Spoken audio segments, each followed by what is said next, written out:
اعوذ باللہ من الشیطان الرجیم بسم اللہ الرحمن الرحیم قال اللہ تبارک و تعالی فی القرآن المجید والفرقان الحمید۔ سورۃ نحل کی یہ آیت مبارکہ 90 نمبر ہے، اور یہ آیت مبارکہ وہ ہے کہ جو تقریباً ہر خطیب صاحب جمعہ والے دن خطبہ جمعہ کے اندر پڑھتے ہیں۔ اللہ پاک نے اس آیت مبارکہ میں 3 کاموں کا حکم دیا ہے اور 3 کاموں سے منع فرمایا ہے۔ ان اللہ، بے شک اللہ تعالی، یامر، حکم فرماتا ہے، بالعدل، عدل کرنے کا، والاحسان، اور احسان کرنے کا، وایتاء ذی القربی، اور قریبیوں کے ساتھ تعاون کرنے کا، وینہا عن الفحشاء والمنکر، اور اللہ تعالیٰ تمہیں منع فرماتا ہے بے حیائی سے اور برائی سے، والبغی، اور سرکشی سے۔ یعظکم، وہ خدا تعالیٰ تمہیں نصیحت فرماتا ہے، لعلکم تذکرون، تاکہ تم نصیحت حاصل کرو۔ جن 3 کاموں کا خدا تعالیٰ نے حکم دیا ہے وہ 3 کام عدل، احسان اور قریبیوں کے ساتھ تعاون ہے، اور جن 3 کاموں سے اللہ پاک نے منع فرمایا ہے وہ بے حیائی اور برائی اور سرکشی ہے۔ سب سے پہلے خدا نے حکم دیا عدل کرنے کا، کہ خدا تعالیٰ تمہیں حکم فرماتا ہے کہ عدل کرو، اپنوں کے ساتھ بھی اور بیگانوں کے ساتھ بھی۔ بے انصافی ایک ظلم ہے، اور ظلم اللہ پاک نہ کرتا ہے نہ کرنے کا حکم دیتا ہے۔ تو ہمارا دین، ہمارا اسلام تو وہ ہے کہ جو اپنے تو درکنار غیروں کے اوپر بھی ظلم کرنے کی اجازت نہیں دیتا۔ والاحسان، اور احسان کرو۔ پہلے عدل ہوتا ہے، اور عدل کے بعد خدا تعالیٰ کی ذات نے اگر تمہیں توفیق دی ہے تو احسان کرو۔ احسان یہ ہے کہ اگر کوئی بندہ سودا بیچ رہا ہے تو گاہک کو اگر دونوں پلڑے برابر کر کے سودا دے گا تو یہ ہے عدل۔ اگر سودے والا پلڑا تھوڑا سا جھکا کر دے گا تو یہ ہے احسان۔ تو احسان کا بدلہ احسان ہے۔ حل جزاء الاحسان الا الاحسان۔ تم دنیا کے اندر ایک دوسرے پر احسان کرو، اللہ تعالیٰ تمہیں اس احسان کا بدلہ دنیا میں بھی عطا فرمائے گا اور آخرت میں بھی عطا فرمائے گا۔ وایتاء ذی القربی، اور تیسری چیز ہے جس کا اللہ پاک نے حکم دیا اس آیت مبارکہ میں، وہ ہے کہ قریبیوں کے ساتھ تعاون کرو۔ اپنی حلال کی اور نیک کمائی میں سے اپنے جو قریبی ہیں ان کے ساتھ اچھا سلوک کرو، صلہ رحمی کرو، ان کے ساتھ مدد کرو، ضرورت مندوں کی ضرورت پوری کرو۔ ایک قریبی رشتہ داری کے لحاظ سے ہیں اور ایک قریبی محلہ داری کے لحاظ سے ہیں۔ تو اس آیت مبارکہ کے اندر کوئی تخصیص نہیں ہے کہ جو رشتہ داروں میں قریب ہیں ان کے ساتھ مدد کرو، بلکہ جو محلے کے اندر قریب ہیں ان کے ساتھ بھی تعاون کرو۔ اللہ پاک فرماتا ہے قریبی رشتہ دار تمہارے کون سے ہیں؟ والدین، دادا دادی، نانا نانی، یہ بھی قریبی ہیں، لیکن ان سے زیادہ تمہارے قریبی تمہارے والدین ہیں۔ اور دوسرے نمبر پر بیوی قریبیوں میں سے ہے، بلکہ وہ تمہارا کروٹ کا ساتھی ہے، تمہارے بستر کا ساتھی ہے۔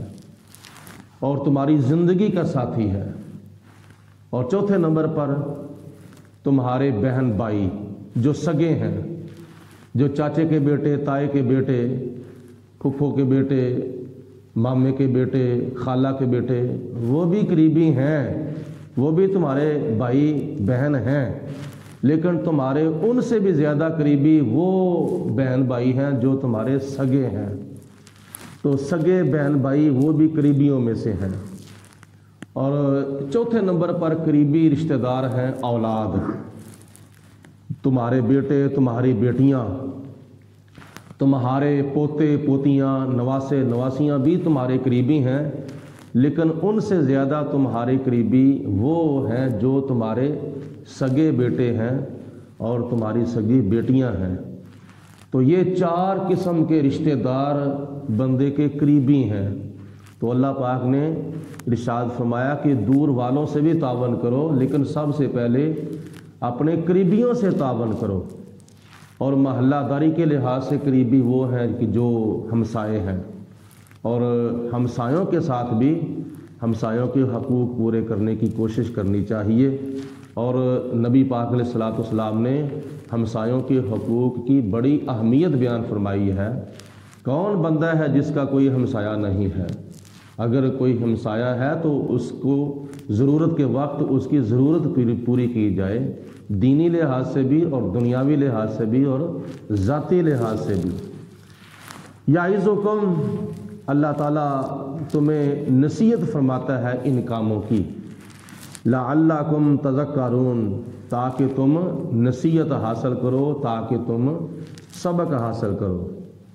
وَأَوْفُوا بِعَهْدِ اللَّهِ اِذَا عَاهَدتُّمْ، اور اللہ تعالیٰ کے ساتھ جب تم وعدہ کرو، عہد کرو، تو اس عہد کو توڑو نہ، وعدہ خلافی نہ کرو، عہد شکنی نہ کرو، بلکہ اللہ تعالیٰ کے ساتھ کیا ہوا وعدہ جو ہے وہ پورا کرو۔ ایک ہوتا ہے اللہ تعالیٰ کے ساتھ ڈائریکٹ عہد کیا ہوا، وعدہ کیا ہوا، جیسے ہم تم سب جتنے بھی انسان ہیں، آدم علیہ السلام سے لے کر قیامت تک آنے والے جتنے بھی انسان ہیں، خواہ مسلمان ہیں یا کافر ہیں، ہندو ہیں، سکھ ہیں، عیسائی ہیں، یہودی ہیں، نصرانی ہیں، دیریہ قسم کے انسان ہیں، کوئی بھی ہیں، یہ سارے کے سارے روز ازل کے اندر اللہ پاک کے ساتھ وعدہ کر کے آئے ہوئے ہیں۔ خدا تعالیٰ نے فرمایا تھا کہ الست بربکم، کہ میں تمہارا رب نہیں ہوں؟ تو سب نے کہا تھا قالوا بلا، ہاں یا اللہ تو ہمارا رب ہے۔ تو جو رب ہوتا ہے، حقیقی پالنے والا جو ہوتا ہے، اس کی پھر عبادت کرنی چاہیے، جیسا کہ خدا تعالیٰ نے پہلے سپارے میں ارشاد فرمایا ہے، یا ایھا الناس، یا ایھا الناس اعبدوا ربکم الذی خلقکم والذین من قبلکم لعلکم تتقون، اے لوگو اپنے رب کی بندگی کرو جس نے تمہیں پیدا کیا ہے اور جس نے تم سے پہلے لوگوں کو بھی پیدا کیا تھا، تاکہ تم بندگی کر کے متقی پرہیزگار بن جاؤ، یعنی گناہوں سے بچنے کی کوشش کرو اور نیکیاں زیادہ سے زیادہ کرنے کی کوشش کرو، تاکہ متقی تم بن جاؤ۔ اس لیے تمہیں میں اپنی بندگی کا، اپنی عبادت کا حکم دے رہا ہوں۔ تو جو رب ہوتا ہے اس کی بندگی کرنی چاہیے، وہ ہماری بندگی کا، ہماری عبادت کا حقدار ہے۔ تو روز ازل کے اندر تو سب نے وعدہ کیا ہوا ہے، یا اللہ تو ہمارا رب ہے، تو ہمارا رب ہے، ہم تیرے مربوب ہیں۔ تو دنیا کے اندر آ کے ہندوؤں نے اس وعدے کے خلاف شروع کر دیا، ہندوؤں نے وعدہ خلافی کی، سکھوں نے وعدہ خلافی کی، عیسائیوں نے وعدہ خلافی کی، یہودیوں نے وعدہ خلافی کی، غیر مسلموں نے وعدہ خلافی کی۔ جس نے بھی اللہ کی بندگی کو چھوڑ کر غیروں کی بندگی شروع کر دی، اللہ کی عبادت چھوڑ کر سورج کی پوجا شروع کر دی، چاند کی، درختوں کی، پتھروں کی، بتوں کی پوجا شروع کر دی، اس نے اللہ پاک کے ساتھ کیا ہوا وعدہ توڑ دیا۔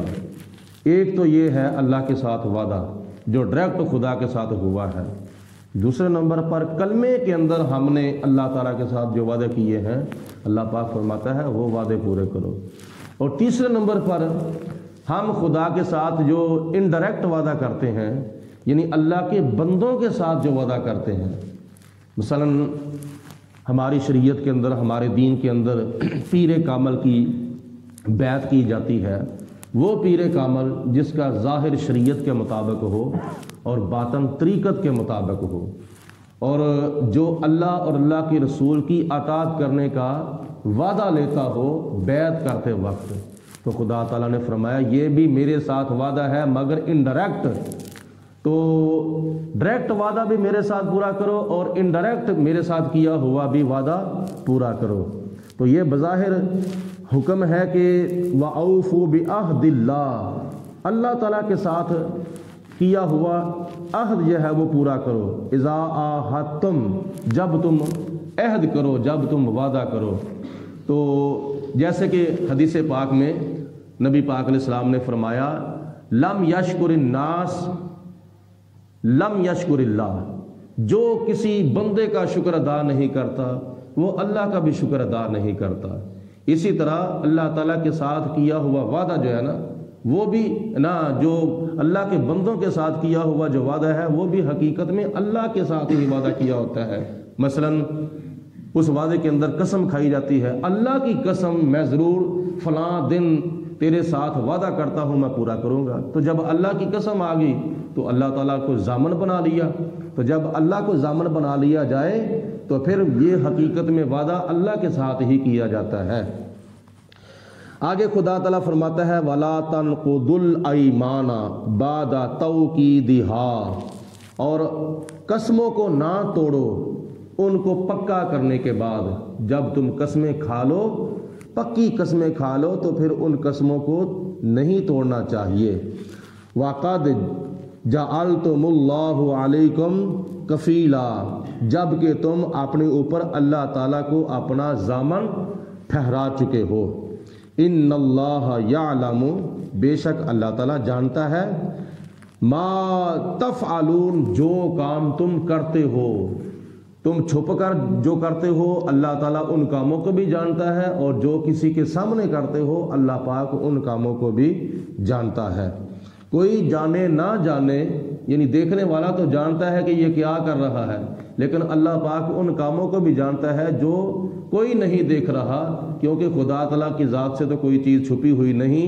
جو بندہ چھپ کر گناہ کرتا ہے نا، اللہ پاک ان گناہوں کو بھی جانتا ہے، اور جو بندہ چھپ کر نیکیاں کرتا ہے اللہ پاک ان نیکیوں کو بھی جانتا ہے. وَلَا تَكُونُوا كَالَّتِي، اللہ تعالیٰ نے فرمایا کہ اس عورت کی طرح نہ ہو جاؤ، نَقَضَتْ غَزْلَهَا، جس نے اپنے سوت کو ٹکڑے ٹکڑے کر دیا ہے. مِن بَعْدِ قُوَّةٍ أَنْكَاسًا، اس کو مضبوطی کے ساتھ کاٹنے کے بعد. اس عورت کی طرح نہ ہو جاؤ جس عورت نے اپنا سوت مضبوطی کے ساتھ کاٹنے کے بعد ٹکڑے ٹکڑے کر دیا، ریزہ کر دیا. مکہ شریف کے اندر ایک مائی صاحبہ تھی جس کا دماغی توازن ٹھیک نہیں تھا. وہ سارا دن سوت کاٹتی تھی، اور کاٹنے کے بعد پھر جو سوت ہوتا تھا وہ سارے سوت کو کیا نام ہے ٹکڑے ٹکڑے کر دیتی تھی، توڑ دیتی تھی. ٹکڑے ٹکڑے کر دینا، سارے دن کی کمائی کو ضائع کر دینا، کیونکہ اس کا دماغی توازن ٹھیک نہیں تھا. تو اللہ تعالیٰ فرماتا ہے کہ جب تم قسمیں کھاتے ہو تو قسمیں کھانے کے بعد اس عورت کی طرح نہ ہو جاؤ جو اپنا سوت مضبوطی کے ساتھ کاٹنے کے بعد ٹکڑے ٹکڑے کر دیتی ہے. مطلب یہ ہے کہ اپنی قسموں کو توڑو نا، اپنی قسموں کو پورا کرو. ہاں، وہ قسمیں جو تم نے کسی گناہ کے لیے کھائی ہیں، گناہ کے لیے کھائی ہیں، ان قسموں کو پورا نہ کرو بلکہ ان کو قسموں کو توڑ دو، اور توڑ کر پھر ان کا کفارہ دے دو. کیونکہ گناہ کرنا یہ اللہ تعالیٰ کی ناراضگی حاصل کرنے کا ذریعہ اور سبب ہے. تو بہتر یہ ہے کہ جو قسم گناہ کرنے کے لیے کھائی جائے اس قسم کو توڑ دینا چاہیے، اور بعد میں اس کا کفارہ جو ہے وہ ادا کرنا چاہیے. قسم کا کفارہ جو ہے وہ یہ ہے کہ یا تو بندہ غلام آزاد کر دے، اگر غلام کی توفیق نہیں ہے تو پھر 10 مسکینوں کو کھانا کھلا دے. یا 10 مسکینوں کو کپڑا پہنا دے یا 3 روزے رکھ لا۔ تو اللہ تعالیٰ ارشاد فرماتا ہے کہ تتخذون ایمانکم دخلا بینکم، تو تم کہیں ایسا نہ ہو کہ تم قسموں کے ذریعے ایک دوسرے کو دھوکہ دو، ایک دوسرے کے ساتھ فساد ہو جائے تمہارے درمیان، کہیں ایسا نہ ہو، تو اس لیے قسمیں کھا کے نہ توڑو۔ جب قسمیں کھا کے کوئی بندہ توڑتا ہے تو پھر دھوکہ بھی ہو جاتا ہے اور دونوں کے درمیان فساد کا بھی خدشہ پیدا ہو جاتا ہے۔ یعنی قسم کھا کے بندہ مکر جائے تو پھر دوسرے کو غصہ آتا ہے، دوسرے کو موقع مل جائے گا لڑائی کرنے کا، جھگڑا کرنے کا۔ ان تکون امتن ہی اربا من امتن، کہ کوئی بندہ ایک گروہ سے فائدہ حاصل کرنے کے بجائے دوسرے گروہ سے فائدہ حاصل کرے، کہے کہ ایک پہلے گروہ سے زیادہ فائدہ نہیں ملتا، دوسرے گروہ سے زیادہ فائدہ ملتا ہے۔ یعنی ایک کے ساتھ معاہدہ ہوا ہے تو بعد میں کسی اور کے ساتھ معاہدہ ہو رہا ہے جس سے زیادہ فائدہ حاصل ہونے کی توقع ہے، تو پہلے کے ساتھ بندہ وعدہ کر کے وعدہ توڑ دے، قسم کھا کے توڑ لے، تو یہ کیا ہوگا؟ فتنے کا سبب ہوگا۔ انما یبلوکم اللہ بہ، اللہ پاک تو تمہیں آزماتا ہے کہ کون اپنے وعدے کے اوپر پورا رہتا ہے اور کون وعدہ کر کے پھر جاتا ہے۔ والا یبینن لکم یوم القیامۃ، اللہ پاک فرماتا ہے قیامت کے دن خدا تعالیٰ سب کچھ تمہارے سامنے بیان فرما دے گا کہ کون وعدہ کرتا تھا، کس کے ساتھ کرتا تھا اور کس چیز کے بارے میں کرتا تھا، کتنی تاریخ سے لے کر کتنی تاریخ تک وعدہ کرتا تھا، کون پھر جاتا تھا، کون پورا اترتا تھا۔ خدا فرماتا ہے قیامت کے دن سب کچھ بیان کر دیا جائے گا۔ ما کنتم فیہ تختلفون، جن قسموں کے بارے میں تم آپس میں اختلاف کرتے تھے۔ ولو شاء اللہ، اور اگر اللہ تعالیٰ چاہتا، لَجَعَلَكُمْ أُمَّةً وَاحِدَةً، کہ خدا تعالیٰ تمہیں ایک ہی امت بنا دیتا۔ اللہ پاک چاہتا تو تم سب لوگوں کو ایک ہی امت بنا دیتا، لیکن کوئی آدم علیہ السلام کی امت ہے، کوئی نوح علیہ السلام کی امت ہے، کوئی ابراہیم علیہ السلام کی امت ہے، کوئی موسیٰ علیہ السلام کی، کوئی عیسیٰ علیہ السلام کی، اور ہم سب قیامت تک آنے والے مسلمان اپنے آقا مولا آخری نبی حضرت محمد مصطفیٰ صلی اللہ علیہ وسلم کی امت ہے۔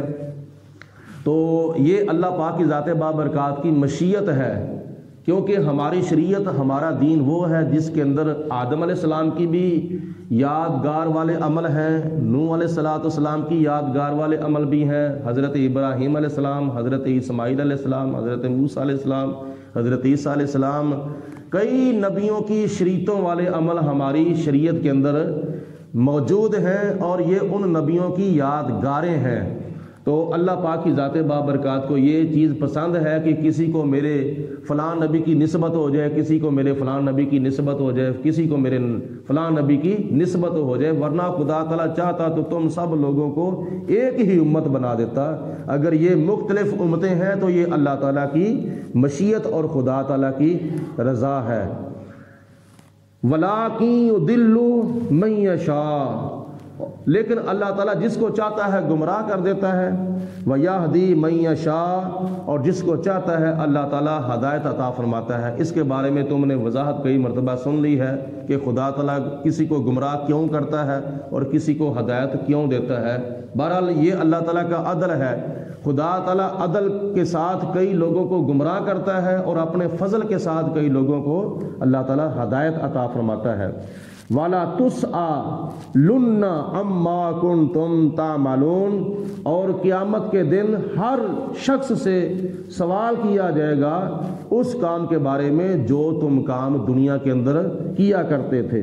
وَلَا تَتَّخِذُوا أَيْمَانَكُمْ دَخَلًا بَيْنَكُمْ، اللہ تعالیٰ فرماتا ہے کہ تم اپنی قسموں کو پکا کرنے کے بعد نہ توڑو، کہیں ایسا نہ ہو کہ تمہارے درمیان فساد اور جھگڑا، لڑائی پیدا ہو جائے۔ پھر وہی بات اللہ پاک نے دہرائی ہے، فَتَزِلَّ قَدَمٌ بَعْدَ ثُبُوتِهَا، اگر تم قسمیں کھا کے توڑو گے تو پھر کیا ہوگا؟ استقامت اور ثابت قدمی کے بعد تمہارے قدم جو ہے وہ پھسل جائیں گے۔ وَتَذُوقُوا السُّوءَ، اور قیامت کے دن خدا فرمائے گا کہ اب اپنے گناہوں کی سزا بھگتو۔ جان بوجھ کے تم نے کسی کو دھوکہ فراڈ دینے کے لیے، کسی کے ساتھ دغا کرنے کے لیے، کسی کے ساتھ جھگڑا کرنے کے لیے جو تم نے قسمیں کھا کے توڑی ہیں نا، ان گناہوں کا اب عذاب بھگتو۔ بما صددتم عن سبیل اللہ، اس کے سبب جو تم نے اللہ تعالیٰ کی راہ سے لوگوں کو روکا تھا۔ وَلَكُمْ عذاب عظیم، اور تمہارے لیے بہت بڑا عذاب تیار کیا ہوا ہے۔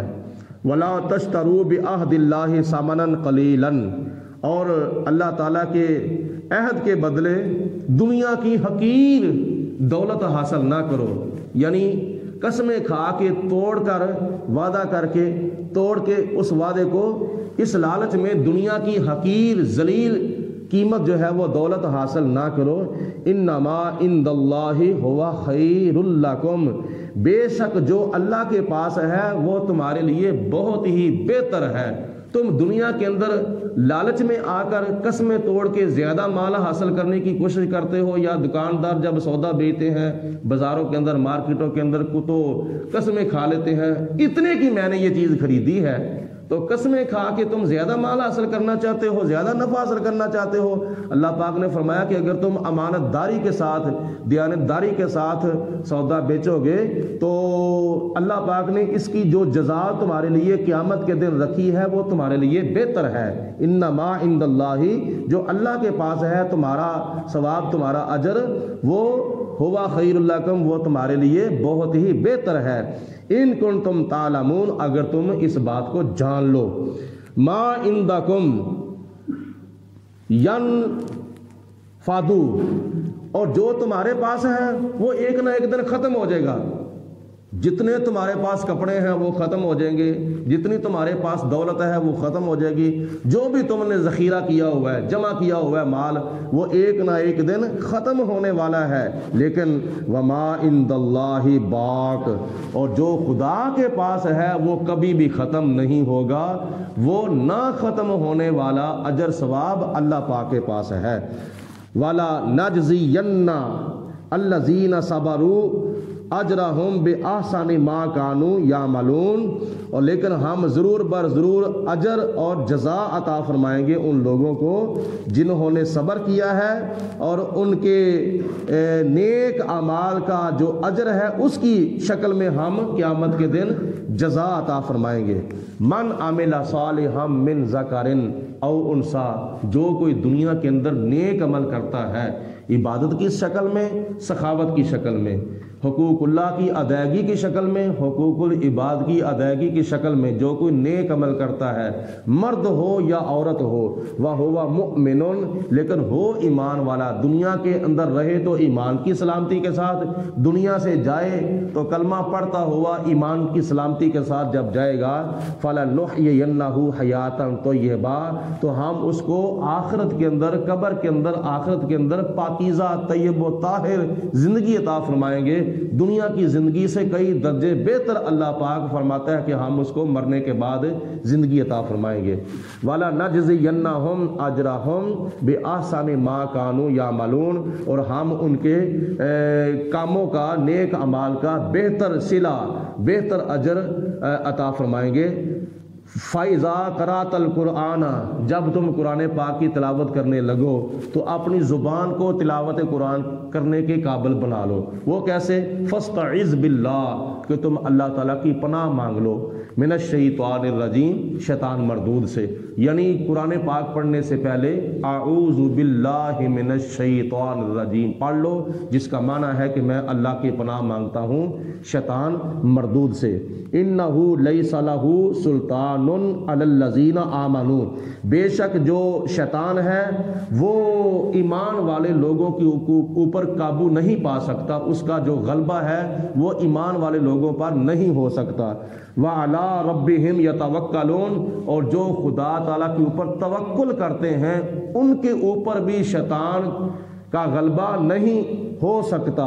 انما سلطانہ علی الذین یتولونہ، شیطان تو غلبہ ان لوگوں کے اوپر پا سکتا ہے جو شیطان کے ساتھی ہیں، جو شیطان کے پیروکار ہیں، شیطان ان کے اوپر غالب آ جائے گا۔ والذین ہم بہی مشرکون، اور جو مشرک لوگ ہیں، جو دنیا کے اندر مختلف چیزوں کو اللہ تعالیٰ کا شریک ٹھہراتے ہیں، شیطان ان کے اوپر غالب آ جاتا ہے۔ لیکن ایمان والے بندوں کے اوپر اور جو اللہ پر توکل رکھتے ہیں، اللہ تعالیٰ فرماتا ہے کہ ان کے اوپر شیطان غالب نہیں آ سکتا۔ اللہ پاک ہم سب کو ان تمام آیات بینات کی برکتیں عطا فرمائے، اور ان کے اندر جو ہمیں سبق ملا ہے وہ یاد رکھنے کی اور اس کے اوپر عمل کرنے کی توفیق عطا فرمائے۔